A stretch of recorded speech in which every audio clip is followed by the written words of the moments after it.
నమస్తే. నేను ఆర్ వాణి కుమారి. నాకు సంగీతం అంటే చాలా ఇష్టం.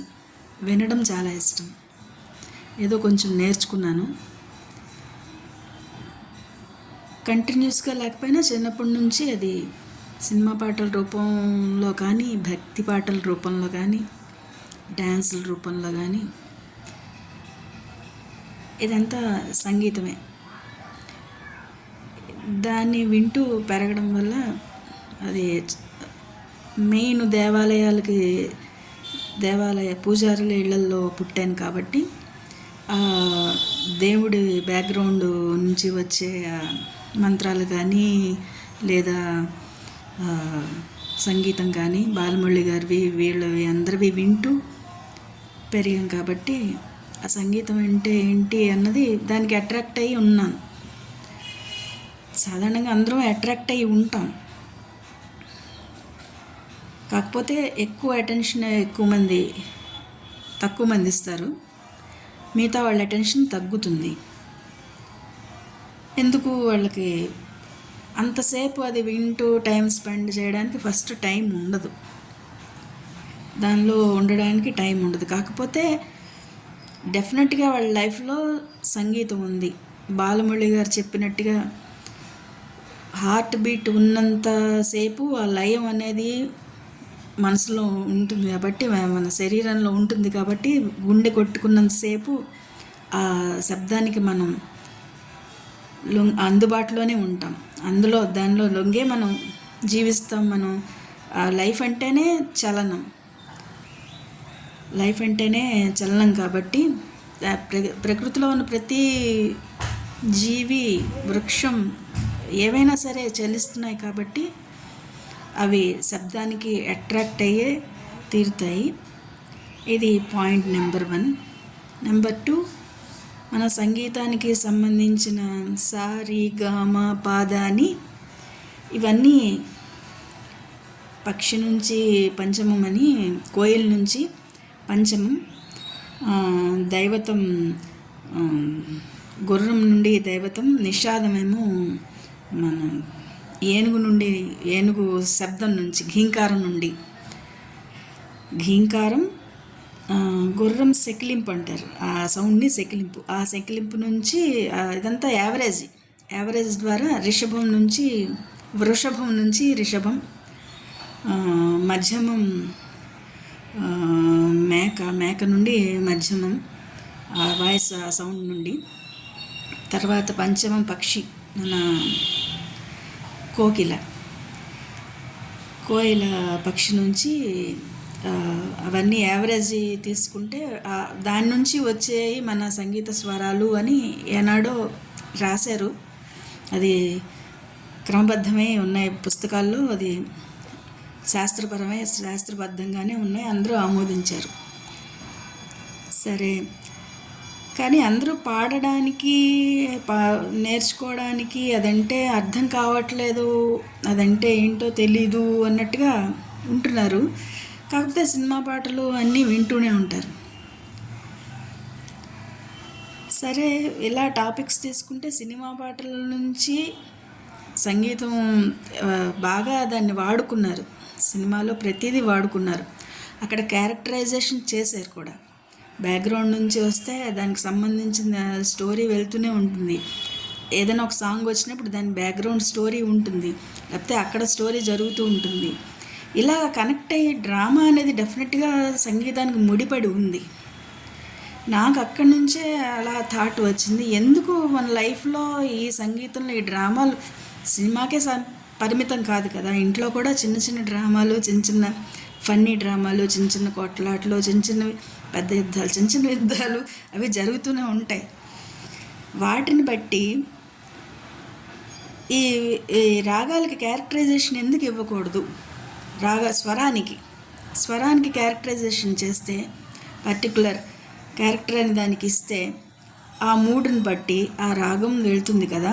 ఆ వెళ్ళినప్పుడు ఆ మూడులో ఏదైనా శృతి మళ్ళీ బ్యాక్ వస్తే శృతి మాత లయ పిత అని, సేమ్ బాలమురళి గారు అన్నట్టుగా లయ అంటేనే మన హార్ట్ బీట్ అని అనుకుంటే అలాంటిది ఉన్నప్పుడు ప్రతి హార్ట్ బీట్ ఉన్నవాళ్ళు ఆ లైన్ వాళ్ళు నడక అనేది దేనికైనా వస్తుంది. అలా నిశ్చలంగా ఏది ఉండదు. నడక నేర్చుకుంటుందంటే హార్ట్ బీట్ని బట్టే ఆ ఏనుగు పిల్లైనా కుక్క పిల్లైనా ఫస్ట్ స్టెప్ వేస్తూ అలా నడుస్తూనే ఉంటాయి.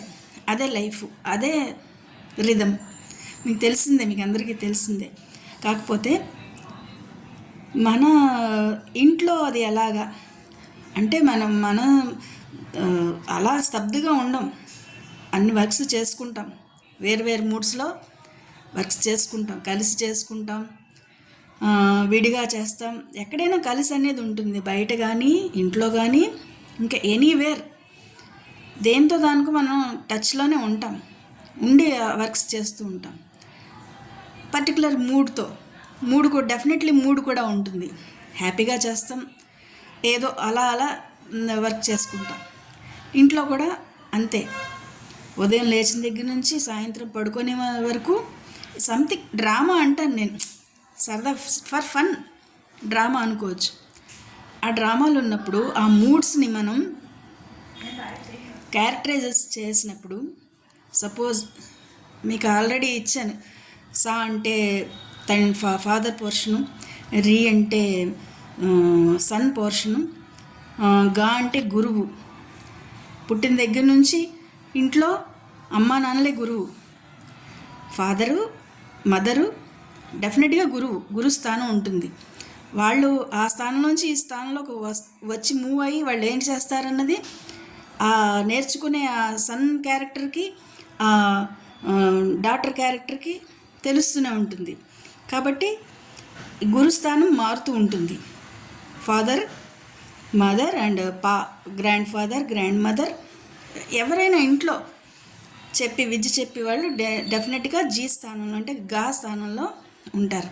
వాళ్ళతో కనెక్ట్ అయి ఉంటారు మిగతా వాళ్ళు ఒక రాగంలో. ఇప్పుడు సపోజ్ ఏదైనా ఒక రాగం తీసుకున్నాం అనుకోండి, శంకరాభరణం కానీ మాయామాళవ గౌడ కానీ, మనందరికీ తెలిసింది మాయామాళవ గౌళ. పిల్లలకి మనం స్టార్ట్ చేస్తాం మాయామాళవ గౌళతోనే. సరళి స్వరాలని, జంట స్వరాలని ఇవన్నీ స్టార్ట్ చేస్తాం. కానీ వాటినే పిల్లలకి అంత చెప్పక్కర్లేదు. కానీ ముందు పేరెంట్స్కి అర్థం అవ్వాలి, పిల్లలకి ఎందుకు చెప్తున్నాం, ఏమిటి చెప్తున్నాం. అదొక లోకం, మా లోకం కాదు కదా. అలా చెప్పలేం కదా. ఇది డివైన్, డెఫినెట్లీ డివైన్. కాకపోతే అన్ని మూడ్స్ ఉంటాయి. అలాంటప్పుడు మనం చెప్పేది ఏంటంటే, క్యారెక్టరైజేషన్ ఇచ్చినప్పుడు ఇంట్లో పోర్షన్ అయినప్పుడు, తండ్రి పోర్షన్ అయినప్పుడు సాతో కామ్గా ఉంటుంది. సా అంటేనే Sa itself calm nature, ఏ గొడవ లేదు. అలాంటప్పుడు ఒక రీ వల్ల రీ డిస్టెన్స్ సారీ గా మా పద నీ సా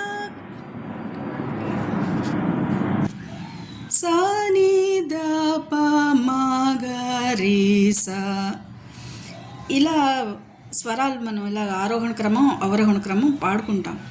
కానీ తల్లిదండ్రులకి ఎలా చెప్పాలి, వాళ్ళకి అర్థమయ్యేటట్టు ఆ చెప్పడం కోసమే తల్లిదండ్రులు పిల్లలకి నేర్పించడం కోసం దీన్ని ఇలా అర్థం చేసుకుంటే, ప్రతి ఇంట్లోని ఎనీ ఆర్ట్ ఒకదాంతో ఒకటి ఇంటర్లింక్ అయి ఉంటాయి. ఎనీ ఆర్ట్ నేర్పించడానికి వాళ్ళకి ఎందుకు నేర్చుకోవాలి ఆర్ట్, ఒకదాంతో ఒకటి లింక్ అయి ఉన్నాయి. వెంకటరమణమూర్తి ఉంటే మనకి ఒక క్యాలెండర్లో వెంకటరమణమూర్తిని చూడగానే మనకి తిరుపతి వెంకటరమణమూర్తికి దండం పెడతాం మనం. డెఫినెట్గా ఆయన గుర్తు తెచ్చుకొని దండం పెడతాం. అలాంటిది చిత్రలేఖనం అలాంటిదే. తర్వాత any art, any fine art, 16 కళలు ఉన్నాయి. అవన్నీ కూడా ఒకదాంతో ఒకటి ఇంటర్లింక్ ఉన్నాయి. ఈ పేరెంట్స్ వాటి గురించి ఎందుకు అన్నది చేస్తే, నేర్చుకుంటే, ఇప్పుడు సరిగమ పదనిసలే మనం ఫ్యామిలీ మెంబర్స్ అనుకున్నాం. కానీ ఎవ్రీ స్ట్రోక్ ఇన్ చిత్రలేఖనం, ఎవ్రీ స్ట్రోక్ అవి కనీసం 10 స్ట్రోక్స్ అయినా ఉంటాయి. కర్వ్స్, స్ట్రైట్ లైన్స్, తర్వాత క్రాస్ లైన్స్, హాఫ్ కర్వ్, తర్వాత తరంగం, ఇంకా అలా చాలా స్ట్రోక్స్ ఉంటాయి. మెయిన్ స్ట్రోక్స్ 9 ఉండొచ్చు, 10 ఉండొచ్చు, 12 కూడా ఉండొచ్చు, ఇంకా ఎక్కువే ఉండొచ్చు. I don't know what is the number. కానీ వాటికి కూడా అలా క్యారెక్టరైజేషన్ ఇచ్చి అవి చేతి ద్వారా పేరెంట్స్ వాళ్ళు చేసేది వాళ్ళ డ్రామా. ఇప్పుడు ఏదైనా సంగీతానికి ఏదైనా మాటలకి సౌండ్ శబ్దాన్ని చేసే ఒక యాక్షన్కి ఆ రియాక్షన్ అది మనం వేస్తాం. అది వింటూ వేయచ్చు, వేస్తారు. ఇప్పుడు చాలా వరకు కళాకారులు చేస్తున్నారు ఆ పని. ఏమీ లేకపోయినా వాళ్ళ హార్ట్ బీట్తో అయినా వాళ్ళు ఊహించి చేస్తూనే ఉంటారు. ఓపెన్ ఏరియాలోకి వెళ్ళి జలపాతాలు, చల్లని చిరుగాళ్ళు అన్నీ వేస్తూ ఉన్నప్పుడు కూర్చొని ఒక చోట సైలెంట్గా కూర్చొని వేస్తూ ఉంటారు. లేదా కామ్గా ఒక రూమ్లో కూర్చొని బంద్ కమరేమే అందులో కూర్చొని కూడా డ్రాయింగ్ వేస్తూ ఉంటారు. అలాంటప్పుడు ఆ స్ట్రోక్స్కి కూడా మనం ఈ క్యారెక్టరైజేషన్ పేరెంట్స్ ఇస్తే వాడేదో పిచ్చివాడు పిచ్చి గీతలు తీసుకుంటాడు అని అనరు ఎవరు. మన గురించే మన ఇంట్లోనే మనం ఎలా మాట్లాడుతున్నాం వాడు ఒక స్ట్రోక్తో వాడు చెప్తున్నాడు, మనం చూసుకొని అది నేర్చుకోవాలి, తెలుసుకోవాలి. దానికి మనం ఏం చెప్పబోతున్నాను, దానికి మనం ఎంకరేజ్ చేయాలి. ఎంకరేజ్ చేద్దాం, మనం కూడా తెలుసుకుందాం అనే ఒక ఇది వస్తుంది. సరే, ఇది ఫస్ట్ బిగినింగ్ ఆఫ్ ది సంగీతం. ఎందుకు నేర్చుకోవాలి, ఏమిటి సంగీతం అంటే ఏమిటి, అది చిన్న క్లారిటీ. అది నెక్స్ట్ ఎపిసోడ్లో మళ్ళీ మిగతా స్టోరీ చెప్తాను. Thank you.